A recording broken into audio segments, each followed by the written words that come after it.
أعوذ بالله من الشيطان الرجيم. بسم الله الرحمن الرحيم.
الحمد لله رب العالمين،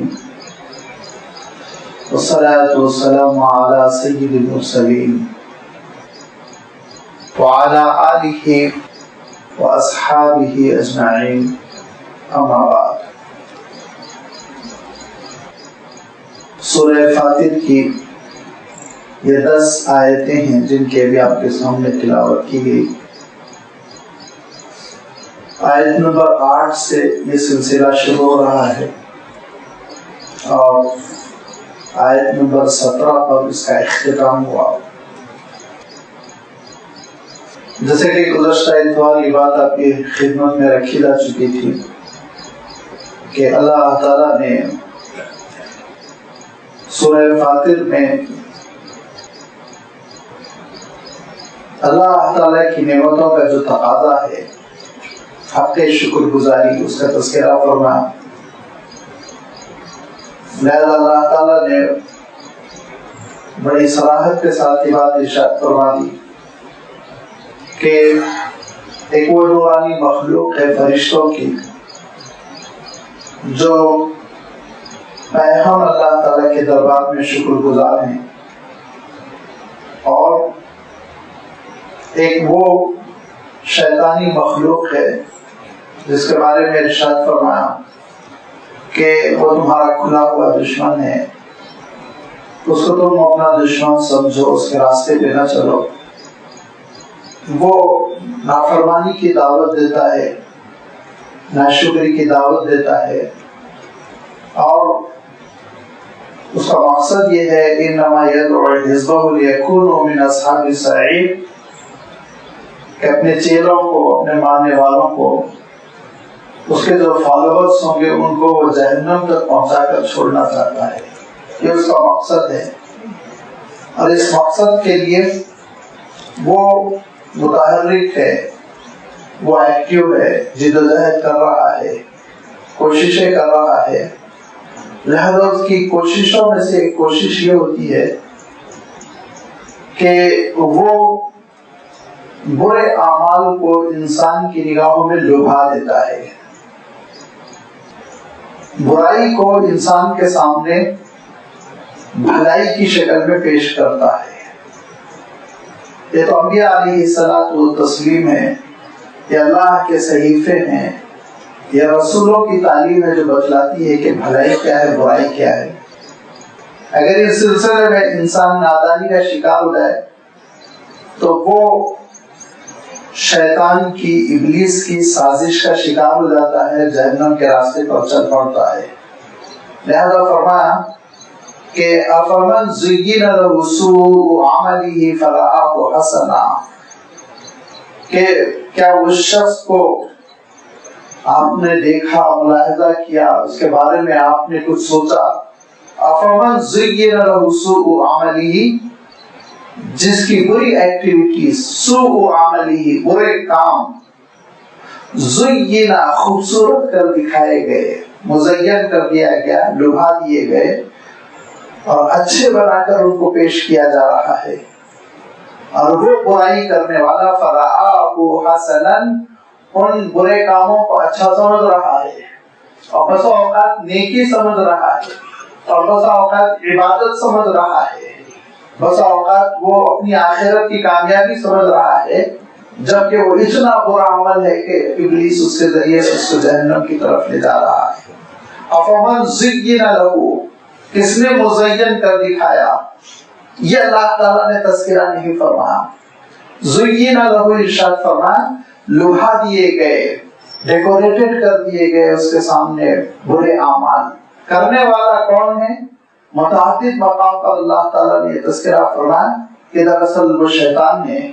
وَزَيَّنَ لَهُمُ الشَّيْطَانُ أَعْمَالَهُمْ، بڑی صراحت کے ساتھ اللہ تعالیٰ نے بات ارشاد فرمائی، اور ایک دو نہیں، تقریباً 6 مقامات ایسے ہیں جہاں پہ کہ اللہ تعالیٰ نے بات ارشاد فرمائی وَزَيَّنَ لَهُمُ الشَّيْطَانُ أَعْمَالَهُمْ، کہ شیطان نے برائیوں کو، گناہوں کو، گندگیوں کو بھلائی کی طرح، نیکی کی طرح ان کے سامنے پیش کر دیا، جس کی وجہ سے وہ برائی میں لگے ہوئے ہیں، گناہوں میں لگے ہوئے ہیں، ہدایت کو قبول نہیں کر رہے ہیں.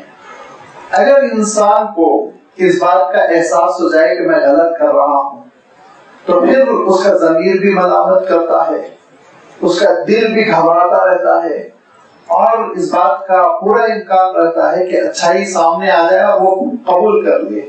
لیکن اگر انسان کو یہ غلط فہمی رہتی ہے کہ میں جو کر رہا ہوں وہ خود نیک کام ہے، اچھا کام ہے، بھلا کام ہے، تو پھر ایسی صورت میں وہ سچائی کو قبول نہیں کر پاتا، حق کو قبول نہیں کر پاتا. ابلیس کوشش یہ کرتا ہے، شیطان کوشش یہ کرتا ہے کہ گناہوں کو نیکیوں کی شکل میں پیش کر دے. اب آپ سوچیں گے کہ پھر ہم فیصلہ کیسے کریں، ڈیسیشن ہم کیسے لیں کہ آیا یہ نیکی بھی ہے کہ نہیں ہے. اس کی اتنی آسان شکل ہے، اتنی آسان شکل ہے کہ اللہ تعالیٰ نے اپنے رسول کو بھیجا ہی اسی لیے کہ وہ آپ کے لیے میزان بن جائے. آپ پرکھ لیں اپنے اعمال کو، اللہ کے رسول صلی اللہ علیہ وسلم کی کسوٹی پہ وہ پورے اتر رہے ہیں تو نیکی، اگر نہیں ہے تو پھر سمجھ لیجیے کہ یا تو دنیاوی کام ہے، آپ اپنی دنیاوی زندگی کے لیے کچھ کر رہے ہیں، یا پھر یہ کہ دینی اگر کام ہے تو اس کے معنی آپ کو غلط فہمی ہے، آپ کو غلط فہمی ہے. اللہ تعالیٰ قرآن پاک میں یہ بات ارشاد فرماتا ہے کہ مکہ مکرمہ کے لوگوں کو شیطان نے اپنی اولاد کا بھیڑ چرا دینا بھی ایسا نیک عمل بنا کر پیش کیا تھا کہ اس کو عبادت سمجھ کے کر رہے تھے. اپنی اولاد کو بھیڑ چرا رہے ہیں، قربانی دے رہے ہیں، گلا کاٹ رہے ہیں بتوں کے سامنے لے جا کر، کیا سمجھ رہے ہیں اس کو ثواب ملنے والا ہے. یہ ان کے لیے اخروی کامیابی، یہ ان کے لیے فلاح کا ذریعہ ہے، یہ ان کو تقرب دے گا بتوں کا. تو ابلیس کا عالم یہ ہے کہ ہر برائی کو، بڑے سے بڑے گناہ کو خوبصورت کر دکھاتا ہے، اور وہ ایسا ان کو بنا دیتا ہے نگاہوں میں کہ انسان غلط فہمی میں پڑا رہ جاتا ہے۔ اسی لیے اللہ تعالیٰ نے بڑی صراحت کے ساتھ یہ بات ارشاد فرمائی کہ یاد رکھو نیکی ہے یا نہیں ہے، معروف اور منکر یہ دونوں کے درمیان اگر تم کو فرق کرنا ہے اور نیکی کو آئیڈینٹیفائی کرنا ہے تو نبیوں اور رسولوں سے تم کو سیکھنا پڑے گا۔ اللہ تعالیٰ کی خوشنودی کس میں ہے؟ وہ اللہ کے رسول ڈکلیئر کریں گے، کسی اور کو اتھارٹی نہیں ہے، کوئی اور نہیں کر سکتا۔ اگر یہ حقیقت انسان سمجھ جائے تو شیطانی سازش کا کبھی وہ شکار نہیں ہو سکتا۔ ورنہ آپ دیکھیں گے بڑے سے بڑا گناہ ہے اور وہ گناہ کرنے والے سے آپ بات کریں گے تو بتائے گا کہ اس گناہ کے سلسلے میں اس کا تصور کیا ہے، کانسیپٹ کیا ہے۔ زنا کر رہا ہے لیکن اس کے بارے میں تعویل کر رہا ہے، جھوٹ بول رہا ہے تعویل اچھی کر رہا ہے، رشوت لے رہا ہے تعویل اچھی کر رہا ہے، شراب پی رہا ہے تعویل اچھی کر رہا ہے۔ ہر گناہ کے ساتھ آپ دیکھ لیں گے گناہ کرنے والا اس کو اچھی شکل میں پیش کرنے کی کوشش کرتا ہے۔ کبھی اس کو ہیومن رائٹس میں لے گا، کبھی وہ تہذیب کے نام پر، کبھی کلچر کے نام پر، کبھی فیسٹیول کے نام پر، کبھی سیلیبریشن کے نام پر، مختلف ناموں سے وہ اپنے گناہوں کو خوبصورت کر دکھانے کی کوشش کرتا ہے۔ دراصل ابلیس ہے کہ اس کے آنکھوں پہ پردہ ڈال رکھا ہے، یہ سمجھ میں نہیں آ رہا ہے اس کو کہ کیا گناہ ہے اور کیا برا ہے۔ اور پھر اس کے بعد کبھی کبھی تو ابلیس بڑی چابک دستی کے ساتھ، بڑی ہوشیاری کے ساتھ گناہوں کو نیکی کر دکھاتا ہے۔ عبادت، میرے ٹھیلے لگ رہے ہیں، ڈھول بج رہا ہے، ناچ رہے ہیں سڑک پر دیوانوں کی طرح، پیسے جلا رہے ہیں، گندگی کر رہے ہیں، مذہب کا نام دیا ہوا ہے، مذہب سمجھ رہے ہیں، عبادت سمجھ رہے ہیں، نیکی سمجھ رہے ہیں، درجات کی بلندی کا ذریعہ سمجھ رہے ہیں۔ ابلیس ان کو الو بنایا ہوا ہے، کرتے چلے جا رہے، کرتے چلے جا رہے، یہاں تک کہ وہ موت کے در پر پہنچ جاتے ہیں، اور اس کے بعد بڑی ناکامی کے ساتھ اللہ تعالیٰ کے دربار میں وہ حاضر ہوں گے۔ ارشاد فرمایا هل ننبئکم بالاخسرین اعمالا، اے بندو کیا میں تم کو بدلہ نہ دوں کہ اعمال کن کے اکارت گئے، برباد گئے، ختم ہو گئے۔ اعمال ہے، خرچہ بھی ہے، محنت بھی ہے، انرجی بھی لگ رہی ہے، وقت بھی لگ رہا ہے، لیکن فرمایا اخسرین اعمالا، جن کے اعمال اکارت ہو گئے، برباد ہو گئے، خسارے میں رہے اور گھاٹے میں رہے، وہ کون ہیں؟ ان کے بارے میں ارشاد فرمایا هل ننبئکم بالاخسرین اعمالا الذین ضل سعیهم فی الحیاۃ الدنیا وهم یحسبون انهم یحسنون صنعا، جو لگے ہوئے ہیں گناہوں میں، غلط کاموں میں، اور سمجھ رہے ہیں کہ وہ بڑا نیک کام کر رہے ہیں، بڑا بھلا کام کر رہے ہیں، بڑا اچھا کام کر رہے ہیں۔ لہذا وقت برباد ہوتا چلا جاتا ہے اور زندگی کی مہلت ختم ہوتی چلی جاتی ہے، پھر انسان پچھتاتا رہ جاتا ہے۔ یہ اس ابلیس کی سازش کو سمجھنا چاہیے، اور اگر ہم اس سازش کو سمجھ جائیں تو انشاءاللہ اللہ کی خوشنودی اور اس کے راستے پر، صراط مستقیم پر گامزن رہیں گے، بھٹکیں گے کبھی نہیں۔ کہ ابلیس ہر گناہ کو اچھا کر دکھاتا ہے، لہذا جب تک کہ وہ نیکی نہیں ہے، جب تک کہ حضور اکرم صلی اللہ علیہ وسلم کے سانچے میں ڈھل کر نہ نکلی ہو، حضور اکرم صلی اللہ علیہ وسلم نے اس کو نیکی ڈکلیئر نہ کیا ہو، وہ نیکی ہے۔ لہذا اگر انسان نبیوں اور رسولوں کے اسوے پہ چلے، پابندی کرے، اطاعت کی، فرما برداری کی، تو کبھی وہ شیطان کی سازش کا شکار نہیں ہوتا۔ لیکن مسئلہ کیا ہے؟ فإن اللہ یضل من یشاء ویہدی من یشاء، ایسے جہل مرکب کے شکار رہتے ہیں کہ ان کو چاہے آپ جتنا سمجھائیں راہ راست پر آنے کی کوشش ہی نہیں کرتے، وہ غلط تعویلات کرتے چلے جاتے ہیں۔ فإن اللہ یضل من یشاء، اللہ تعالیٰ جس کو چاہتا ہے گمراہ کر کے چھوڑتا ہے، ویہدی من یشاء، اللہ تعالیٰ جس کو چاہتا ہے توفیق دیتا ہے، ہدایت دیتا ہے۔ اور میں بار بار عرض کر چکا ہوں کہ اللہ تعالیٰ نے قرآن پاک میں یہ بھی بتایا کہ اللہ تعالیٰ کی قدرت ایسی ہے کہ اللہ تعالیٰ جس شخص کو چاہے ہدایت دے، اور جس شخص کو چاہے ہدایت سے محروم، گمراہ اس دنیا سے اٹھا دے۔ حضرت عمر رضی اللہ تعالیٰ عنہ کے سلسلے میں جو ہوا واقعہ وہ آپ کے ذہن میں ہوگا کہ حضور اکرم صلی اللہ علیہ وسلم مکہ مکرمہ میں شدید مخالفتوں سے جب دوچار تھے بہت ہی سخت مخالفت، کمزور مسلمانوں کو تو جینے نہیں دے رہے تھے، تو اس وقت اللہ کے رسول صلی اللہ علیہ وسلم نے دعا کی، اللہم اید الاسلام بابی الحکم او عمر ابن الخطاب، اللہ اسلام کی آپ مدد فرما دیں، یا تو ابو جہل کے ذریعے اس کو آپ توفیق دیجئے کہ وہ اسلام قبول کر لے، یا عمر ابن الخطاب کے ذریعے سے کہ وہ اسلام قبول کر لے۔ اللہ تعالیٰ نے حضرت عمر کے سلسلے میں دعا قبول کی، ابو جہل کو محروم اٹھایا، وہ محروم اٹھا اس دنیا سے، اس کو توفیق نہیں ملی۔ حضرت عمر رضی اللہ تعالیٰ عنہ کو اللہ تعالیٰ نے توفیق دے دی، ہدایت دے دی، اور آپ کا سینہ اسلام کے لیے کھول دیا، آپ جانتے ہیں۔ پھر روایتوں میں آتا ہے صحابہ نے کہا کرتے تھے کہ جس دن حضرت عمر رضی اللہ تعالیٰ عنہ نے اسلام قبول کیا، وہ دن تھا کہ پھر ہمارے دلوں سے ڈر نکل گیا، پھر ہم کھلا نمازیں پڑھنے لگے، پھر ہم اسلام کا اظہار کرنے لگے، اسلام پر ہم شرمندہ نہیں رہتے تھے، کیونکہ عالم یہ تھا کہ حضرت عمر رضی اللہ تعالیٰ عنہ بڑے جینیس سمجھے جاتے تھے قریش میں، اونچا مقام، سمجھدار، بڑے سردار، لہذا جب اتنا سمجھدار اور ایسا ذہین آدمی اسلام قبول کر گیا تو پھر ایک عام لوگوں میں اعتماد کی کیفیت پیدا ہو گئی، کانفیڈنس گین کر گئے وہ، یہ کیفیت تھی حضرت عمر رضی اللہ تعالیٰ عنہ کے اسلام سے۔ لہذا اللہ تعالیٰ کا معاملہ یہ ہے کہ جس کے سینے کو اللہ تعالیٰ ہدایت کے لیے چاہے کھول دے، اور جس کو اللہ تعالیٰ چاہے ہدایت سے محروم دنیا سے اٹھا دے، یہ اللہ تعالیٰ کی قدرت ہے، اس پر ہم سب کا ایمان ہے، اور اس ایمان میں کمی وہ خطرناک ہے، لازمی بات ہے، کفر کی طرف انسان چلا جاتا ہے، گویا اللہ تعالیٰ کی قدرت تامہ کا وہ اعتراف نہیں کر رہا ہے۔ لیکن یہ تو اللہ تعالیٰ کی شان ہے، اس کی قدرت ہے۔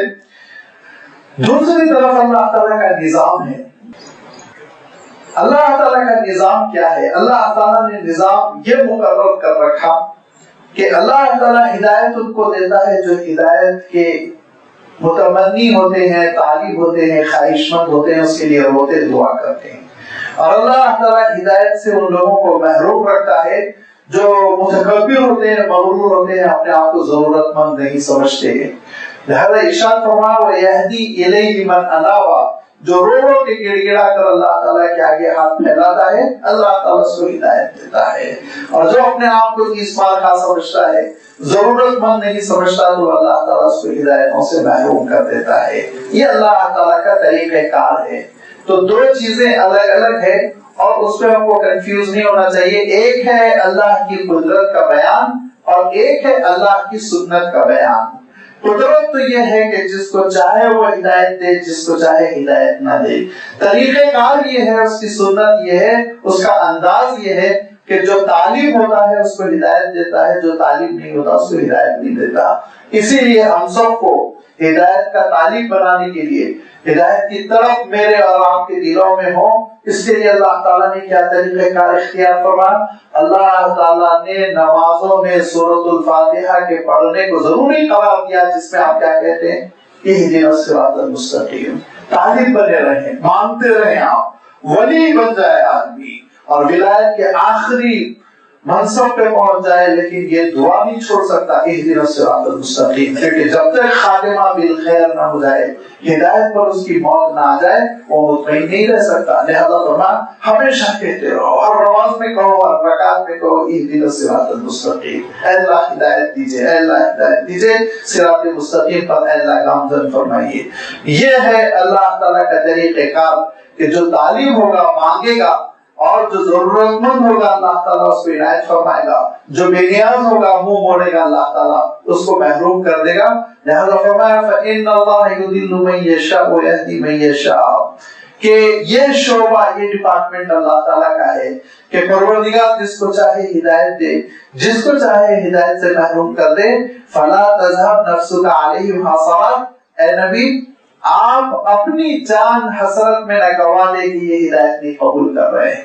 حضور اکرم صلی اللہ علیہ وسلم کی طرف آپ جانتے ہیں اللہ تعالیٰ نے قرآن پاک میں کئی مقامات پر یہ بات ارشاد فرمائی، لعلک باخع نفسک علی آثارہم ان لم یؤمنوا بہذا الحدیث اسفا، کہ نبی ایسا لگتا ہے آپ رو رو کر مارے صدمے کے اپنے آپ کو آپ ختم کر دیں گے، ہلاک کر دیں گے کہ یہ لوگ اسلام کیوں قبول نہیں کرتے.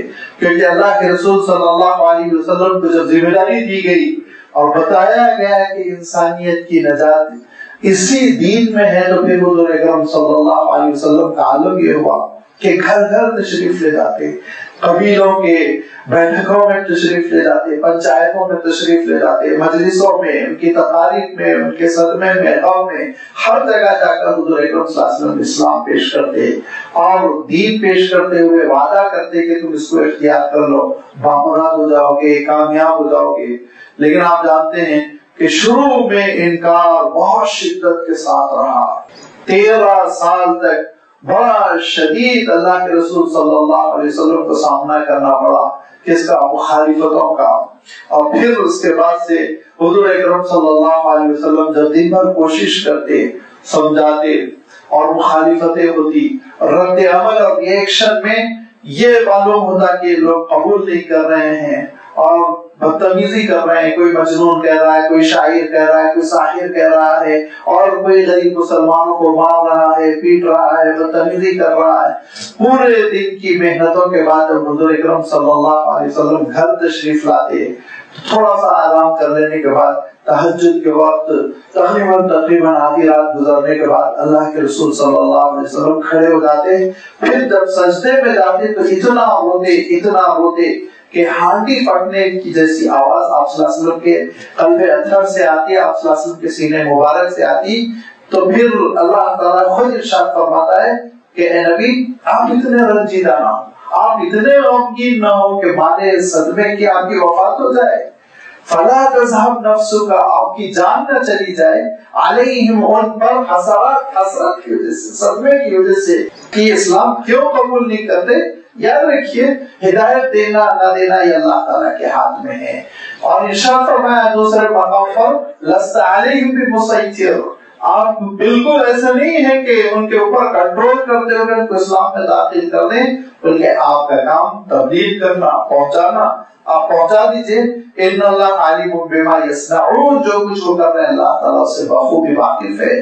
تو جب اللہ تعالیٰ واقف ہے تو جانتا ہے کس کے سینے پاک ہے کہ اس میں اسلام کو ڈالا جائے، کس کے سینے ناپاک ہے کہ اس میں اسلام جیسی پاک تعلیمات نہ ڈالی جائے، وہ جانتا ہے. جب دل میں گندگیاں ہوں گی، ناپاکی ہوں گی، تو لازمی بات ہے اسلام جیسی روحانی اور پاک کیفیت تھوڑی داخل کی جائے گی. وہ تو ان دلوں میں ڈالی جاتی ہے جو دل رو رو کے آنسوؤں سے دھل جاتے ہیں، تب جا کے اللہ تعالیٰ پھر ہدایت اس میں داخل کرتا ہے. لہذا فرمان کہ اس دنیا میں ہدایت حاصل کرنے کے ذرائع تو بہت ہے، لیکن جب انسان اپنے دل کو آلودہ کر لیتا ہے تو پھر کبھی وہ راہ راست پر نہیں آتا. آپ صدمے میں اپنے آپ کو ہلاک نہ کریں. واللہ الذی ارسل الرياح فتثير سحابا فسقناه الى بلد ميت. اب اللہ تعالیٰ کی نعمتوں کا تذکرہ ہو رہا ہے. جن نعمتوں پر انسان شکر گزاری اگر کرے تو پوری زندگی لگ جائے، پوری زندگی صرف ہو جائے. واللہ الذی ارسل الرياح، یہ آپ سانس لیتے ہیں، یہ آکسیجن کا نظام کیسا عجیب و غریب نظام ہے کہ اللہ تعالیٰ نے صرف اور صرف اس گلوب کے اطراف اس کا انتظام کیا، اور باقی اس گلوب سے کہیں بڑے بڑے ستارے سیارے ہیں، اتنے بڑے لاکھوں گنا بڑے، لیکن وہاں پہ نہ ہوا ہے، نہ گیسز ہے، نہ آکسیجن ہے. ایک لمحے کے لیے انسان وہاں زندہ نہیں رہ سکتا. خود جب چاند پر جاتا ہے تو وہ اپنا سلنڈر ساتھ لے کر جاتا ہے، ہم اور آپ جانتے ہیں، اور سانس لینے کا انتظام اسی دنیا سے کر کے جاتا ہے، وہاں پہ سانس لینے کا انتظام نہیں ہے. فرمایا اللہ تعالیٰ ہے جو ہواؤں کو چلاتا ہے.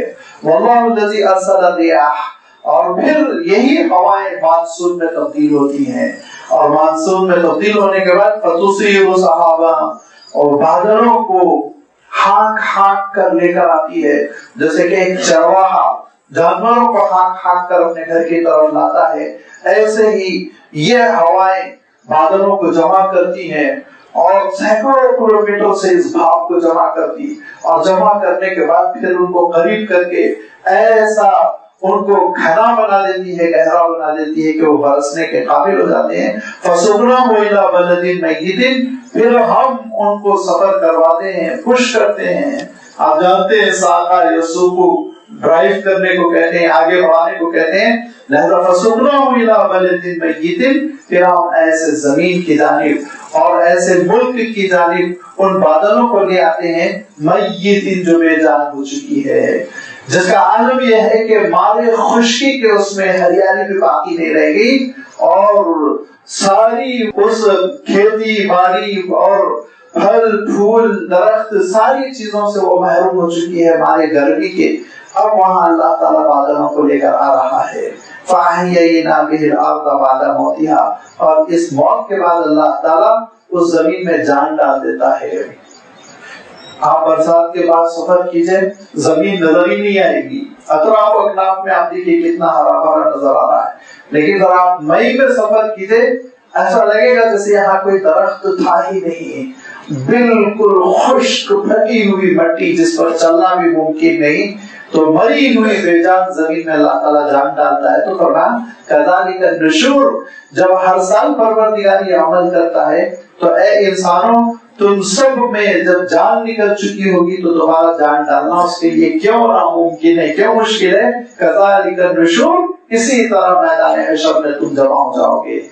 جب کبھی اللہ تعالیٰ نے قرآن مجید میں بادلوں کے برسنے کا تذکرہ فرمایا، مانسون کا تذکرہ فرمایا، بارش کے برسنے کا تذکرہ فرمایا، تو فوراً اللہ تعالیٰ نے پھر انسان کو یاد دلا دیا کہ ایسے ہی ہوگا کہ آپ زمین خشک ایسی تصور کیجئے جس میں بالکل ڈرائی، کوئی ہریالی نہیں، کوئی درخت نہیں، اس کے بعد پھر پانی برسنے لگا، زمین میں جان آئی، درخت اگتے چلے گئے، کھیتی نمایاں ہوتی چلی گئی، تو ایسے ہی بالکل میدان حشر وہ لق و لق میدان ہوگا، اور پھر روحیں بارش کی طرح برسائی جائیں گی، اور پھر مردے اس میں سے نکلتے چلے جائیں گے، پروردگار کے دربار میں اسی طرح کھڑے ہو جائیں گے جیسے آج آپ جا کر دیکھیں لہلہاتے ہوئے کھیت اسی ناتانے کھڑے ہوئے ہیں، آسمان کو تک رہے ہیں، یہی کیفیت ہونے والی ہے۔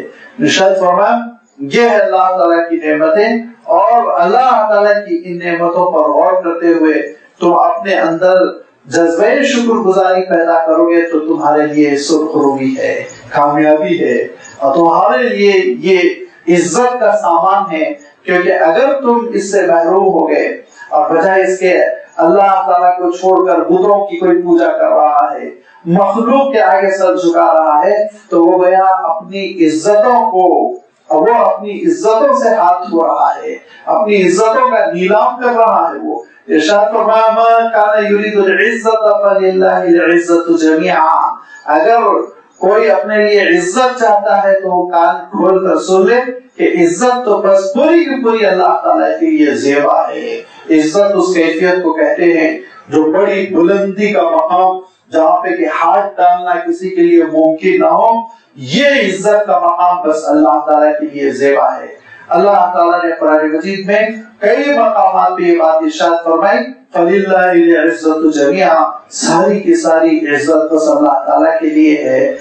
اور ایک جگہ تو اللہ تعالیٰ نے یہ بات ارشاد فرما دی فَلِلَّهِ الْعِزَّةُ وَلِرَسُولِهِ وَلِلْمُؤْمِنِينَ، عزت تو بس اللہ اور اس کے رسول اور اہل ایمان کے لیے ہے۔ دنیا میں یاد رکھیے کہ بس اوقات ایسا محسوس ہوتا ہے کہ مومن پیٹے ہوئے ہیں، غریب غربا ہے، پریشان آئے، لیکن یاد رکھیے ان کا جو روح ہے، دبدبا ہے، جو آخرت میں نکھر کر کھل کر سامنے آئے گا، اس سے صاف پتا چلتا ہے کہ اصل عزت تو اہل ایمان کے لیے ہے۔ اللہ تعالیٰ ارشاد فرماتا ہے، بڑی عملی بات ہے کہ لوگوں کا عالم یہ ہے کہ اہل کفر سے صرف اس لیے دوستی کرتے ہیں، مشرکوں سے، بے ایمانوں سے، اللہ کے باغی بندوں سے صرف اس لیے دوستی کرتے ہیں ایبتغون عندهم العزت، کہ ان کے ذریعے سے عزت ملے، شہرت ملے، مقام ملے۔ خواہش یہ ہوتی ہے کہ وہ وزیر بنا ہوا ہے، وہ بڑا فیمس ہے، اس کی بڑی شہرت ہے، اس سے دوستی کر لو تو اس کے طفیل مجھے بھی عزت ملے گی، مجھے بھی مقام ملے گا۔ اللہ تعالیٰ ارشاد فرماتا ہے تو غلط فہمی میں ہے، وہ تم کو الو بناتا ہے، ٹیشو پیپر کی طرح تم کو استعمال کرتا ہے، جب تک ضرورت ہے تم اس کی جیب میں رہتے ہو، بعد میں کوڑے دان میں وہ تم کو پھینک دیتا ہے، عزت اس کے پاس ملنے والی نہیں ہے۔ اے ایمان والو، اللہ تعالیٰ ارشاد فرماتا ہے عزت اس کے پاس نہیں، ایمان والو عزت تیرے پاس ہے۔ مخلص ہو جاؤ، مومن ہو جاؤ، ایک روح ہوگا، ایک دبدبہ ہوگا. حضور اکرم صلی اللہ علیہ وسلم ارشاد فرماتے ہیں جب ایک بندہ اللہ تعالیٰ سے جڑ جاتا ہے عبادتوں کے ذریعے سے، نیکیوں کے ذریعے سے، تو پھر اللہ تعالیٰ اس سے محبت فرماتے ہوئے فرشتوں کو حکم دیتا ہے کہ زمین پر نازل ہو جاؤ، اعلان کرو کہ اللہ تعالیٰ اس بندے سے محبت کرتا ہے، لہذا اے مخلوق تو بھی اس بندے سے محبت کرے. تو مجبوری کے ساتھ انسانوں کے دلوں میں اس بندے کے سلسلے میں ایک روح، ایک محبت اور ایک رعایت کی کیفیت پیدا ہو جاتی ہے. یہ ہے وہ اللہ سے جوڑنے کا انجام، اللہ سے جوڑنے کا نتیجہ. لہذا اللہ تعالیٰ ارشاد فرماتا ہے اگر تم کو حقیقی عزت چاہیے تو بس اللہ تعالیٰ کے دربار سے تم کو ملے گی. من تواضع للہ رفعہ اللہ، جو اللہ کے لیے جھک پڑتا ہے اللہ تعالیٰ اس کو بلندیاں عنایت فرماتا ہے، اور جو غیر اللہ کے لیے جھک پڑتا ہے اللہ تعالیٰ اس کو ذلتوں سے دوچار کرتا ہے. اور اس سے بڑھ کر کیا ذلت ہوگی کہ اللہ کی ادنا ترین اور بلکہ کبھی کبھی ناکارہ قسم کی مخلوق کے آگے انسان کی پیشانی جھک رہی ہے، جانوروں کے آگے انسان کی پیشانی جھک رہی ہے، دریاؤں درختوں کے آگے انسان کی پیشانی جھک رہی ہے. اس سے بڑھ کر اور ذلت کیا ہوگی ذرا آپ سوچیں. لہذا ارشاد فرمایا حقیقی عزت تو توحید میں ہے، حقیقی عزت اللہ تعالیٰ سے جوڑنے میں. اللہ تعالیٰ سے جڑ کر دیکھو، عزت اللہ تعالیٰ کی عبادتوں میں تلاش کرو، عزت اللہ تعالیٰ کی فرما برداری میں تلاش کرو. پھر اس کے بعد سے جو تمہارا ایک مقام ہوگا، تمہارا جو ایک روح ہوگا، تمہارا ایک جو دبدبہ ہوگا، اور انسان جس عزت کی نگاہوں سے تم کو دیکھیں گے وہ کیفیت ہی دوسری ہوگی، وہ اس وقت حاصل ہوگی جب تم اللہ تعالیٰ کے بندے بن جاؤ. ارشاد فرمایا ما کان یرید العزت فللہ العزت جميعا، جو عزت کا طالب ہے تو کان کھول کر سن لے کہ عزت تو بس اللہ تعالیٰ کے لیے زیبا ہے. اور جیسے کہ میں نے عرض کیا کہ اللہ تعالیٰ وہ عزت سے جیسے اپنے رسول کو نوازا ویسے ہی رسول کی اتباع کرنے والوں کو نوازتا ہے. الیہ یصعد الکلم الطیب والعمل الصالح یرفعہ، کہ اللہ تعالیٰ کی طرف چڑھتا ہے، یصعد بلند ہوتا ہے، چڑھتا ہے، اوپر اٹھتا ہے، الکلم الطیب کلمہ طیب توحید، اللہ تعالیٰ کی نعمتوں کا اعتراف کرنے والا عقیدہ، عقیدہ اسلام، عقیدہ توحید، یہ اللہ تعالیٰ کی طرف چڑھتا ہے. لیکن اس کو چڑھنے کے لیے ایک لفٹ کی ضرورت ہوتی ہے، ایک سیڑھی کی ضرورت ہوتی ہے. وہ سیڑھی کا بھی تذکرہ فرما، صعود کہتے ہیں اوپر چڑھنا. لہذا فرما کلمہ طیب، کلمہ طیب کہتے ہیں عقیدہ توحید کو. الکلم الطیب ارشاد فرما بھلی بات، اس کا ترجمہ آپ کر سکتے ہیں پاک بات، نیک بات. یہ وہ نیک بات کیا ہے؟ ارشاد فرما مثل کلمۃ طیبۃ کشجرۃ طیبۃ، کہ دیکھو عقیدہ توحید جو ہے نا بھلی بات، اس کی مثال کیسی ہے؟ ایک ایسے پیارے درخت کی سی ہے جو درخت بہت صاف ستھرے پاک اچھے علاقے میں لگا ہوا ہو، کسی ہل اسٹیشن میں بہت خوبصورت سے باغ میں ایک اچھا سا درخت لگا ہوا ہے. تو ارشاد فرمایا وہ درخت کا کیا عالم ہوتا ہے؟ وہ درخت دھیرے دھیرے اوپر چڑھتا ہے، ترقی کرتا ہے، پھر برگ و بار اس میں پیدا ہوتے ہیں، پتے پیدا ہوں گے، پھول پیدا ہوں گے، پھل پیدا ہوں گے، اور تؤتی اکلھا کل حین باذن ربھا، ہر زمانے میں اس کا پھل آتا رہتا ہے اور لوگ اس سے فائدہ اٹھاتے رہتے ہیں. یہ ہے مثال کس کی؟ توحید کی، عقیدہ صحیحہ کی، اور اسلام کی، اور اسلام کے کلمہ طیب کی. لیکن ارشاد فرمایا والعمل الصالح یرفعہ، اس ایمان کو، اس نظریے کو، اس عقیدے کو اٹھانے کے لیے ایک کرین کی ضرورت ہوتی ہے، ایک سیڑھی کی، ایک لفٹ کی ضرورت ہوتی ہے. یاد رکھیے خود بخود یہ نہیں اٹھے گا، صلاحیت ہے اس میں اوپر اٹھنے کی. اور ایک اللہ والے نے بڑی اچھی مثال دی، مگر وہ مثال سمجھنے نظر آج کل کے دور میں مشکل ہو گیا. ہمارے بزرگ ساتھی تو سمجھ لیں گے. انگور کی بیل، انگور کی بیل کا عالم یہ کہ اٹھنا چاہ رہی ہے، اوپر پھل دینا چاہ رہی ہے، لیکن خود نہیں اٹھ پاتی. تو ہم اس کو بچپن میں کہا کرتے تھے منڈوا بنانا پڑتا تھا، اس کے لیے بانس سے اسٹینڈ بنانا پڑتا تھا، اور وہ بانس پہ چڑھ کے پھر اوپر پھیلتی تھی، اور اس کے بعد جو اس کا پھل آتا تھا وہ شیریں پھل، جس کے لیے